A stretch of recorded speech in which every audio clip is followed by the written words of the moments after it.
This video is sponsored by EduQuest. It's a learning platform. The struggle to find courses that truly speak your language, it's finally over. Welcome to EduQuest, where learning is made just for you. At EduQuest, we bring you a wide range of online courses, from career building programs to skill boosting masterclasses, all in your regional language. Because we believe language should never be a barrier to success. Our courses are tailor made after understanding what today's learners really need. So why wait? Start learning the smarter, simpler way only with EduQuest. Visit eduquest.courses and explore your next course today. And hey, don't miss out on our exciting offers and promotions.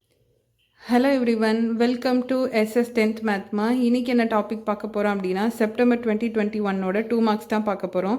Question number 26. Find the volume of cylinder whose height is 2 meter and the base area is 250 meter square அப்படின்னு கொடுத்துருக்காங்க. அதாவது ஒரு cylinder கொடுத்துருக்காங்க, அதோட volume கண்டுபிடிக்க சொல்கிறாங்க. Height வந்து 2 மீட்டர்னு கொடுத்துட்டாங்க, பேஸ் ஏரியா வந்து 250 மீட்டர் ஸ்கொயர்னு சொல்கிறாங்க. அதாவது இந்த கீழே இதுதான் வந்து பேஸு, அது வந்து 250 மீட்டர் ஸ்கொயர்னு சொல்கிறாங்க. அந்த பேஸ் வந்து என்ன ஷேப்பில் இருக்குதுன்னு பார்த்தீங்கன்னா ஒரு சிலிண்டர் ஷேப்பில் இருக்குது, ஒரு சர்க்கிள் ஷேப்பில் இருக்குது. சிலிண்டரில் அந்த பேஸ் வந்து எப்படி இருக்குன்னா ஒரு சர்க்கிள் ஷேப்பில் இருக்குது. ஸோ சர்க்கிளோட ஏரியா ஃபார்மில் என்னதுன்னா πr ஸ்கொயர். ஸோ அப்போ பேஸ் ஏரியா இருக்க இடத்துல என்ன பண்ணணும், πr ஸ்கொயர். அது வந்து எவ்வளோ, 250 meter square. So volume of cylinder ஃபார்மில் என்னென்னு பார்த்தீங்கன்னா πr square H cubic units. So இங்கே வந்து πr ஸ்கொயர் இருக்குது, அதுக்கு நம்ம இந்த πr ஸ்கொயர் எடுத்து ரீப்ளேஸ் பண்ணிக்கலாமா? ஸோ πr ஸ்கொயருக்கு பதிலாக 250, ஹெச் வந்து என்ன கொடுத்துருக்காங்கன்னா 2 மீட்டர்னு கொடுத்துருக்காங்க. ஸோ ஹெச்சுக்கு பதிலாக 2ன்னு போட்டுக்கலாம். 250 × 2 பண்ணால் நமக்கு 500 மீட்டர் க்யூப்னு வரும், ஏன்னா இது வால்யூம். ஸோ அதனால் யூனிட்ஸ் வந்து க்யூப்பில் எழுதணும். ஸோ வால்யூம் ஆஃப் சிலிண்டர் நமக்கு என்ன வந்திருக்கு, 500 மீட்டர் க்யூப். அவ்வளோதாம்மா இந்த சம்மு. அடுத்து கொஷின் நம்பர் 27 பார்க்கலாம்.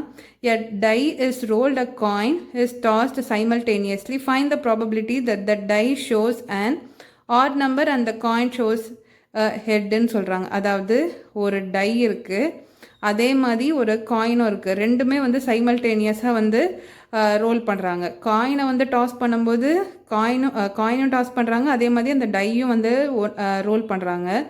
அந்த டைமில் வந்து என்னென்ன ப்ராபபிலிட்டிஸ் வரும்னு சொல்லி நம்ம எழுதலாம். ஆனால் அவங்க என்ன கேட்குறாங்கன்னா அந்த டைமில் டையில் வந்து ஹார்ட் நம்பரும் காயினில் வந்து ஹெட்டும் வரணும், அதுக்கு என்ன ப்ராபபிலிட்டின்னு கேட்குறாங்க. ஸோ சொல்யூஷன் போட்டுக்கலாம். சாம்பிள், இப்போ வந்து டையில் வந்து 1 இருந்ததுன்னா காயினில் வந்து ஹெட் இருக்கவும் வாய்ப்பு இருக்குது, டெய்ல் இருக்கவும் வாய்ப்பு இருக்குது. So 1 head 1 tail.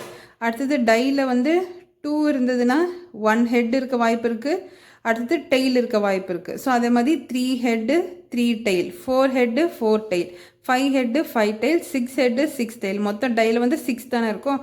So 6 head 6 tail வருது. ஸோ டோட்டலாக எவ்வளோ கவுண்ட் பண்ணோன்னா 1 2 3 4 5 6 7 8 9 10 11 12. So n of s, number of sample space நமக்கு எவ்வளோ வந்திருக்கு, 12 வந்திருக்கு. இப்போ let A be the event of getting and odd number and a head. அதுதானே கேட்டிருக்காங்க, ப்ராபபிலிட்டி கண்டுபிடிக்க சொல்கிறாங்க. ஆட் நம்பர் வேணும், அதுவும் ஹெட்டாக வேணும்னு கேட்டிருக்காங்க. ஸோ அதை வந்து நான் ஏன்னு எடுத்துக்கிறேன்னு சொல்லி எழுதிடலாம். So A equal to, so add number என்னது 1, அதில் ஹெட்டு, ஸோ 1 ஹெச்னு வரும். இது ஆட் நம்பர் ஆனால் டெய்லு, இது ஈவன் நம்பர், இது ரெண்டும். அடுத்து இது add number head, so 3 H வரும். அடுத்து இது டெய்ல் வராது, இது வந்து ஈவன் நம்பர் வராது. இது வந்து ஆட் நம்பர் 5 ஹெட்டு வரும். ஸோ இது டெய்ல் வராது, இது வந்து ஈவன் நம்பர், ஸோ வராது. ஸோ அப்போ ஏ வந்து நமக்கு எத்தனை கிடச்சிருக்கு, 1 2 3. So N of A equal to 3ன்னு வரும். ஸோ ப்ராபபிலிட்டி வந்து ஃபார்முலா என்ன, P of A equal to N of A divide by N of S. N of A வந்து நமக்கு என்ன வந்திருக்கு, 3 வந்திருக்கு. என் ஆஃப் எஸ் என்ன வந்திருக்கு, 12 வந்திருக்கு. ஸோ 3/12. இது ரெண்டுமே 3 டைம்ஸ் டேபிளில் கேன்சல் பண்ணலாமா? 3 1s are 3, 3 4s are 12, which is equal to 1/4. இதுதான் வந்து probability of getting 1 odd number and a coin வந்து ஷோ பண்ணுறது. ஓகே சில்ட்ரன், நம்ம நெக்ஸ்ட் கிளாஸில் பார்க்கலாம். தேங்க்யூ.